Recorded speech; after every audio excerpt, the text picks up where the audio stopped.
I'm also going to be making daily videos in 2020, 21, 2020, 21.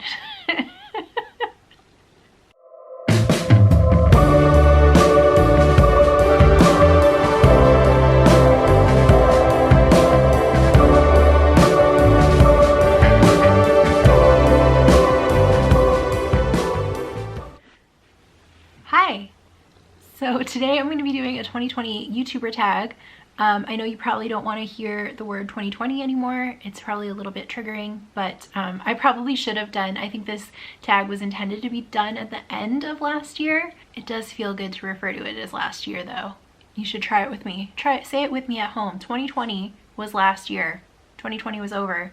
That was last year. 2020 was last year. Anyway, I have this list of questions provided by Lizzie and Disney, who started this tag, and it's basically like a reflection of the last year on YouTube and kind of a little bit going into this year. Okay, so question number one, how did 2020 go for you personally and as a YouTuber? So as a YouTuber, I feel like things went okay, went pretty well actually, went, you know, a lot better than I expected. Why do you need to lick Can you settle? Can you just sit quietly?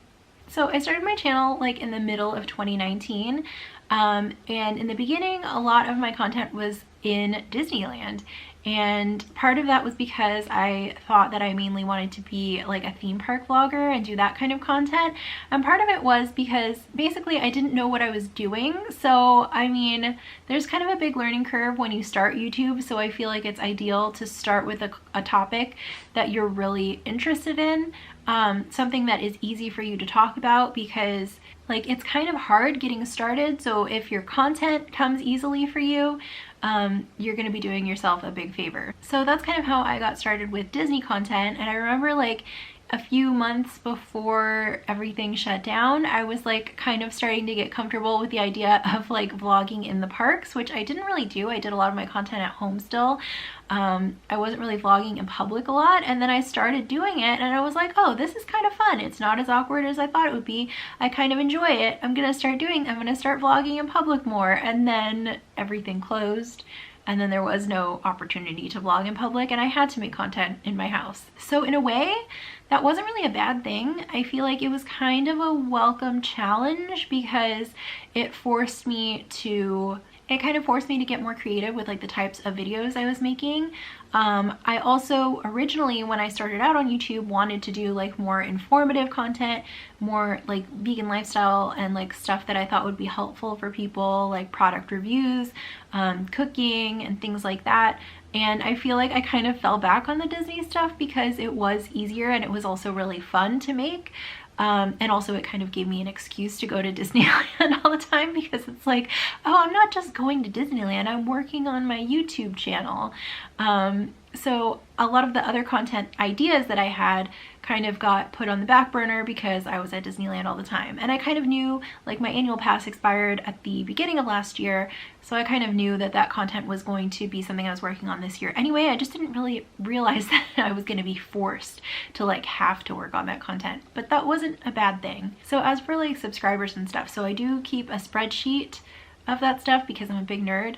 And I think I ended 2019 with like 88 subscribers. I do think I hit 100 shortly after the beginning of 2020. And so now I have like a little over 1,300, which is kind of exciting. So thank you guys all for subscribing. And then watch time, I don't want to get up because he's in my lap, otherwise I'd go check my spreadsheet. But I think at the end of last year, I had like maybe 200 hours. I'll put it on the screen, whatever the exact number was.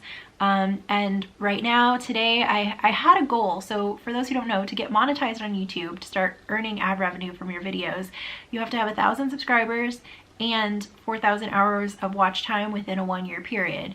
So right now, my cumulative watch hours is, I got up this morning and it was 3,850, and I was hoping to hit 4,000 by the end of the year, but that didn't happen. But that's okay. It'll probably happen within the next week or so. So that's really exciting too. And I'll make a video about that and the monetization process and stuff whenever that happens.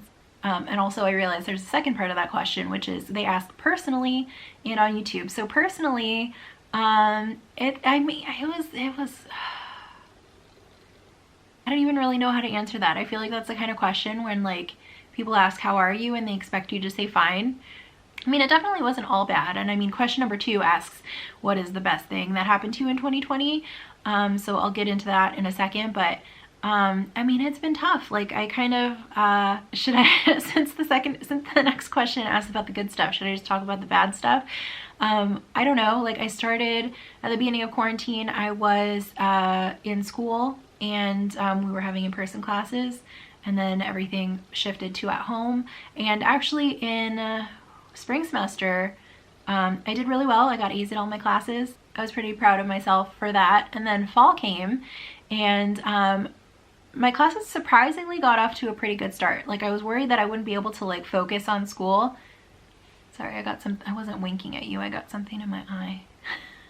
So I was worried that I wouldn't be able to focus on school because of everything going on, and I had a lot of anxiety and like worrying about money and stuff like that. I got off to a pretty okay start, but then so I wasn't staying on top of my school email account.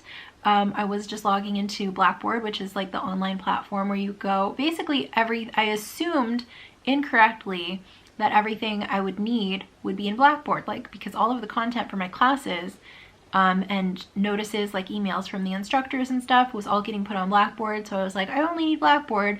I don't need email, because my school was sending me tons of emails every single day. And like anytime there was like a small adjustment in like the COVID, it was basically like they were sending out COVID updates, but every update was the same. Maybe there were tiny differences, but like based on the email header, you would think that it was going to be some big important announcement. And I just got tired of reading those, and so I wasn't checking my email, and I ended up getting dropped from my classes because I wasn't covered by financial aid because I had reached my maximum number of units because I changed my major. Basically, like, when was that? Like maybe 2 years ago, I changed my major from biology to behavioral science, and I was very close to graduating with my biology degree, but I took physics like 3 times and I couldn't pass it. I think more accurately would say I had no interest in passing it. Like, it was difficult, and I will take difficult classes if they're interesting to me, or if I can see like the end result is going to be worth it. But I just couldn't get there with physics. Like I was like, I didn't get the point. It wasn't interesting to me. Like I would say it was like, it felt like it was in a different language, but I've taken other language classes and gotten A's, so that's not the right analogy. But it was like, it like made no sense to me. It still doesn't, and it probably never will, and that's fine. You can't be good at everything. Anyway, back to my point. I had decided to change my major for a couple, that was just one of the reasons. I mean, another reason was that I had wanted to go to vet school, and then I kind of decided I didn't want to, and then once that was off the table, I was like, well, why do I need this biology degree? What am I going to do with it? And I had already learned pretty much everything I wanted to learn, I think, for like my personal benefit. Like, I don't regret that I took all of those biology classes and science classes, but I didn't know, like, basically I appreciated that I had the knowledge, but I didn't feel like I needed the degree, and I wanted to change to something that I felt like I could actually do something with. So I changed to behavioral science, and because I was so close to graduating, and because I had like taken some unnecessary classes just because I was kind of exploring and trying to decide what interested me, I basically reached the cap of units like that they let you take and be covered by financial aid. So they had emailed me saying that this had happened, that I wasn't gonna, my classes weren't gonna be paid for. There is a way to file for an appeal, and you basically tell them like what happened, what your situation is, and then they'll approve or deny. And I think that changing majors is a pretty common reason to file an appeal, so I don't see why it wouldn't be approved. I'm pretty sure it would be, but it was like kind of too late. Like, I had already been dropped from my classes, and it was going to be a process to get reinstated, and by the time I got reinstated I would probably be a little bit behind, and it was just, I didn't feel like dealing with it, so I didn't. So I still have to fill out that appeal form. I'll probably do that within the next couple of days, because I do plan to take, I might just only take one class for what season is this? Spring. I'll probably only take 1 or 2 classes, and I think I need 3 classes to graduate. So I should graduate in the fall. So basically, if you were wondering why I haven't like talked about school lately, that's why. So then the next question asks, question number 2, what was the best thing about 2020 for you? So I was gonna get into work stuff in the last question, but I figured it kind of ties into this question too. So when the lockdown started, I kind of voluntarily closed my business, like temporarily. I have a pet sitting and dog walking business, and I mean, it was kind of voluntarily, but it was basically the state and the county didn't tell me I needed to close, but there was like kind of a scary week in March where it was like clients who had travel planned contacted me and canceled, and I was like, oh, okay, so I'm just losing my clients who are traveling. People aren't traveling right now. And then the clients who went from working in an office to working from home that booked me for daily dog walks, they started to cancel too. And I'm just like, oh, so I'm not going to be working at all right now, apparently. So I didn't really work again until probably summer, and even then it was pretty sparse. Like I think I have like 1 dog walking client. I've had a couple of people who've had to do like necessary travel. I also do like DoorDash and Postmates here and there, and then I also do like paid content for brands on like Instagram and stuff like that. Oh, I guess I should also mention I did get unemployment for a while, and I do still, some weeks I still qualify for it, some weeks I don't, but that's been a big part of my income because I just realized it sounds like I'm barely working. I am barely working, but I've also had some unemployment. So back to the question, which was what was the best thing that happened to you in 2020? I know it sounded like I was not answering that question. I was like, what was the worst thing that happened to you in 2020? So back in 2019, I kind of started getting the idea that I wanted to work more from home, and I didn't 100% know what I wanted to do. I wanted YouTube to be a part of it and like other content creation. But I also thought about doing some kind of like behavior consultations like for dogs and or cats. I didn't really fully know what I wanted to do, but I knew that I wanted to do something working from home. And so I guess the good thing that happened was that 2020 kind of forced me to think more about what that looked like and kind of experience it, even though I wasn't working from home as much. I was working from home a little bit. I mean, a lot of that was working on my YouTube channel, which isn't monetized yet, so I don't know. I don't know if you would consider that working. That was just like volunteer work, I guess. But it kind of gave me a chance to kind of see what that looked like and what I would want to work towards. And I think especially with like Pensone having some like minor health issues over the last few weeks and months, it's been really nice to be able to be home and spend more time with him and kind of keep an eye on him. And that's like one of the main reasons that I wanted to work from home more in the first place, is to spend more time with my pets, because like I was looking at other like full-time jobs outside the house, and I realized kind of with the amount of time that I would be spending at work and commuting and stuff like that, I wouldn't be home. I don't think I would be home enough to give these guys enough attention, especially because it's just me, and there's 3 of them and 1 of me, and they all want to be the center of attention. Another thing that I have been thinking about lately is that I really miss fostering animals. I used to have a small rescue where I fostered dogs and cats, and another thing that I realized is that if I did work from home, it would be a lot easier for me to think about fostering again. And part of the reason I'm thinking about that now, and I think the timing is good, is that I was thinking about, I've been wanting to do a behavior program for like dog training and dog behavior. And so if I did foster, also our local shelter here in San Pedro has a really great foster program. And I think that if I did start fostering and doing dog training, I could do kind of a foster and train situation and hopefully send out some really good little canine citizens out into the world. Because one of the last dogs that I did foster, she was a pit bull, and her name was Bambi when I had her. She's been renamed to Daisy, but she was so sweet and such a good dog. Seriously, one of my favorite dogs that I've ever met, but she needed a little bit of extra help with the training. She was just very high energy, And once she got into training, she was really into it, and it seemed like she enjoyed it and she enjoyed learning things. But one of the reasons I fostered her for like 2 years, and one of the reasons was because she did need a lot of help with training. And so part of that was training that I did myself, but we also took her through, I think we did 2 in-person like group classes. One was just like a regular like obedience type training. I think she had already tested out of obedience 1 based on what I taught her at home, and then I think she did level 2, and then we did canine good citizen.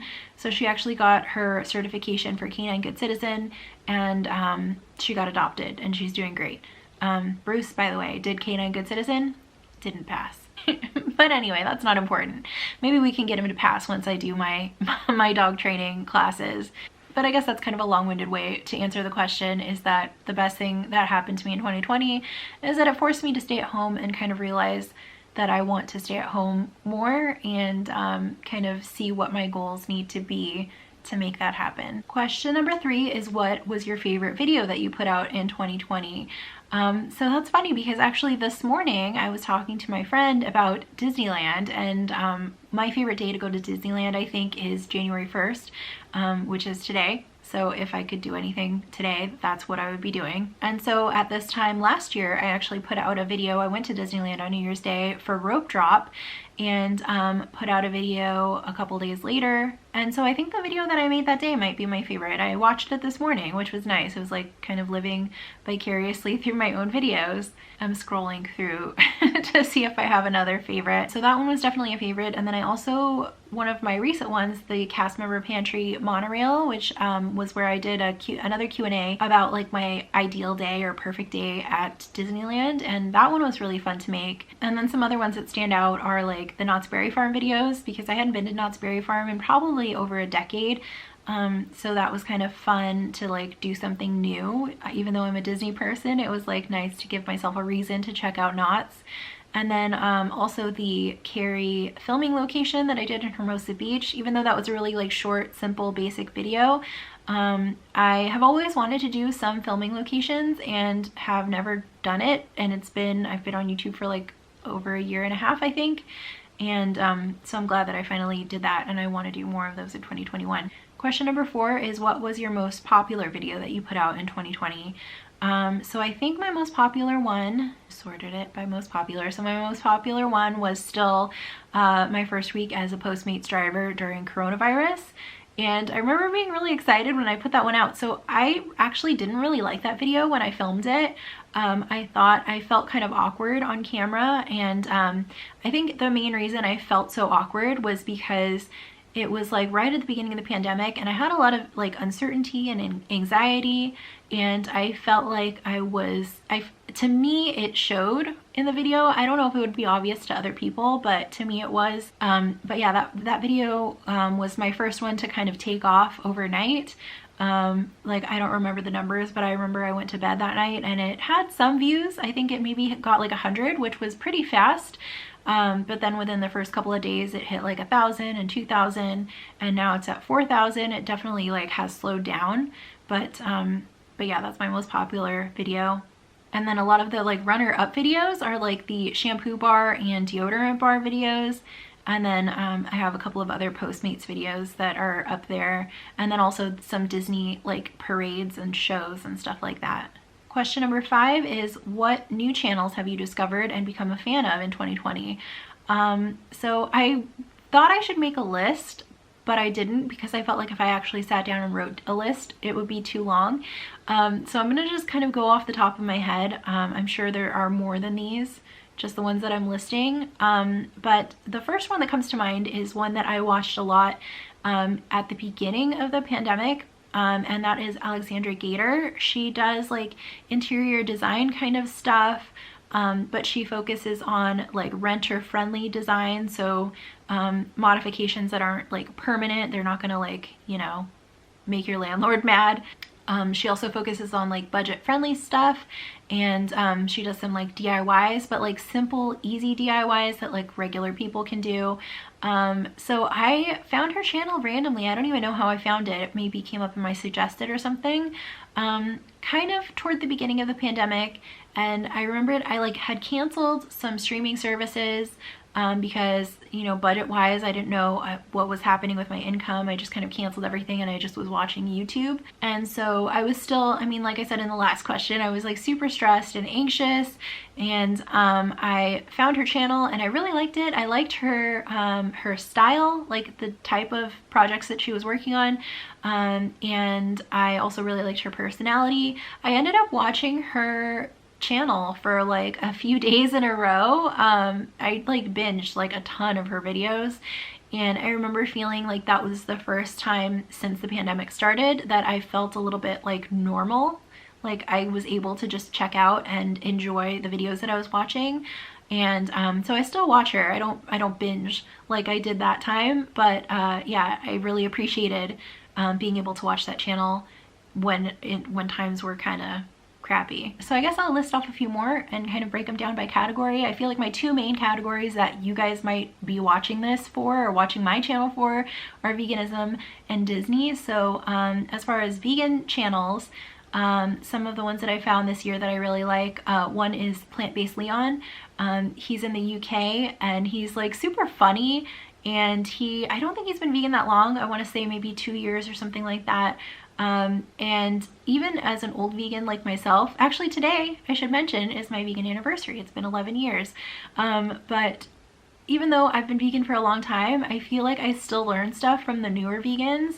They kind of have like a fresh perspective on things, and coming up with their own recipes and stuff like that. So it's not like, you know, you've been vegan forever so you just know everything. Like, no, you still learn things from other people. So I really appreciate his content. And like I said, he's really funny, and so his content is like entertaining as well as informative. Another one is Eat Your Forking Vegetables. So her name is Candace, and she mainly does recipe videos. Actually, I think that's all of her videos right now are recipe videos. And her food looks amazing, and also watching her videos, like they all look like things that I could make.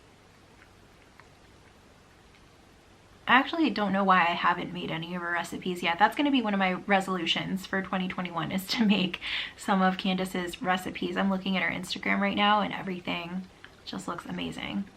I'm just like scrolling my Instagram and YouTube and stuff, trying to figure out who should be on the short list, but I'm realizing I think this should be another video. I think I should make a video or a blog post maybe about YouTubers you should watch. I know I did a blog post a couple of years ago about my favorite vegan YouTubers. That was before I think I even was on YouTube myself. So yeah, maybe I should make an updated list. Also, if there are any YouTubers that you have found recently, or just that you love that you don't think I know about yet, let me know in the comments, because I'm always looking for more stuff to watch. So then on the Disney side of YouTube, I also really like Jolly Holiday with Mary. Mary is actually the one who posted this YouTube tag where I saw the video originally. She's also got two super cute Boston Terriers, and she is currently like a stay-at-home dog mom, and she makes it look good. Like, she makes me want to be a stay-at-home dog and cat mom. So then I also really like Pauline and Phil at Mouse and Mermaid. I know I've mentioned them before. They do a lot of Disney content also, including they have a ton of Walt Disney World vlogs, and I think when I started getting the itch that like maybe I wanted to go to Walt Disney World, I kind of binged their channel a lot, and that kind of confirmed my decision that yes, I would like to go to Walt Disney World, because I've been a Disneyland snob a little bit and kind of been in denial. And I know at one point I was like, well, maybe I'll do Walt Disney World once and I'll just stay there for a week and I'll do everything there is to do, and then I'll just never go back. And then after watching people's vlogs, I'm like, oh, this could become a thing. So a couple of other Disney related channels that I've been watching lately are Walt Life, Salt Life, and the Pumpkin Queens. Those are two separate channels. But both of them, I feel like they always put me in a good mood when I watch them. I know I said that to the Pumpkin Queens in a comment recently. I was like, your videos literally always make me smile. They do a lot of unboxing videos and stuff like that. It's Megan and her daughter Juliet, and I just love seeing how like happy they get over Disney stuff. Especially right now, I feel like we need to see people get excited about stuff. I feel like I've kind of blurred some of these channels together, so I'll definitely link them in the description box so you know where to find them. And also, like I said, let me know if there are channels you think I should be watching. Question number 6 is, what are your goals for your channel going into 2021? So I definitely, like I mentioned this before, want to qualify for the YouTube Partner Program. I'm pretty sure that's something that will happen within the next week or week and a half, and I'm definitely really excited about it. I feel like when I first started my channel, it felt like so far away. And I mean, realistically, it did take a little while. Like, it took a lot of work and it took some time, but I think it was definitely worth it. And I mean, I feel like for a long time I felt like, yes, this is something that probably will happen, but who knows when and who knows what I need to do to get there. I don't know. There was just like a lot of unknown stuff, but now to realize that it will happen within the next sometime this month. I'm also going to be making daily videos in 2021, which is something I've like wanted to do for a while. Are you comfortable? I've kind of had in the back of my head that at some point I wanted to do a year of daily videos, and I feel like now is the right time. And I'm excited about it. I mean, my goal is to do it for a year, but definitely like I'm gonna do it as long as it keeps being fun, and as long as it seems like people are enjoying the videos that I'm making. I'm gonna keep it up. But basically, like, if it starts to suck or if I feel like I can't keep up with the kind of quality of videos or the content that I want to make, like if it starts to go downhill, that might be time to reevaluate. And then I have some other goals, I guess, for my channel for 2021, but I'm not going to tell you right now. I'm going to keep them a secret. Maybe we'll talk about it in 2022. Question number 7, what would your advice be to a new YouTuber starting a channel right now? So I feel like the best advice I could give would be to make the videos that make you happy, make content that makes you happy, and try not to worry too much about what other people are doing or what other people are telling you to do or what other people are saying is like the right or wrong way to do things. Because I remember when I was just starting out, I had to kind of shut out a lot of that stuff. It was very tempting to want to just sit down and watch YouTube tutorials and like see what the experts had to say, and I can tell you, like, if I listened to a lot of that stuff, I wouldn't be enjoying myself as much as I am now. Like, I don't want to get into like too many specific examples, but like one that comes to mind is I remember I like just started my channel and I was like, okay, I want to see where this goes. Let me see like how to do things. I feel like I'm doing air quotes a lot right now, but I wanted to see, like, you know, kind of how I'm supposed to be doing things. So I watched a few YouTube experts and see what they had to say. And one thing that I kept seeing over and over again was that you have to niche down your channel and you have to focus on just maybe one topic or one or two topics, and that's it. And don't vary your content too much, just focus on the same thing every day. And to me, that really defeated the purpose of why I wanted to start a channel, because I mean, even though yes, I wanted to start a channel to talk about like veganism and vegan lifestyle and like my theme park stuff, one of the things that appealed to me about YouTube so much was like the freedom of being able to make whatever kind of content you want and be able to learn about new things and try new experiences and explore different topics. Basically, you have a platform that is yours to do whatever you want with it. And not just like as far as information, learning new information, but like creativity, and kind of exploring that side of it as well. And so like the idea of like boxing myself into just one thing wasn't interesting to me. And if I had to do that, I probably wouldn't have done YouTube. But I feel like giving too much weight to what like experts have to say or what people are telling you you should do, it really kills creativity. And it can kind of cloud what your vision is for your channel. And so I would say don't pay too much attention to that stuff. I try to avoid YouTube experts unless I have a specific question. Like if I want to know how to edit my video in a specific way, or if I want to learn more about hashtags, or like lately I've been looking up like what the heck are YouTube shorts. Like I've made a couple of YouTube shorts and I'm still kind of figuring it out. It seems kind of cool. It seems like something I'll want to keep up with on a somewhat regular basis. But when they first came out, I was really confused and I didn't know what they were or what I was supposed to do with them. So yeah, I try to only like look up that kind of stuff if I'm trying to learn something specific. But I would say just like don't get sucked into it, and just kind of focus on doing what you want to do and learning through experience rather than learning through like people telling you what to do. So my battery just started flashing low battery, and luckily that was the last question. So I'm gonna sign off here, and I will see you tomorrow. So today I'm gonna be doing a 2020 U-pooper. That's you, Bruce. You're a U-pooper.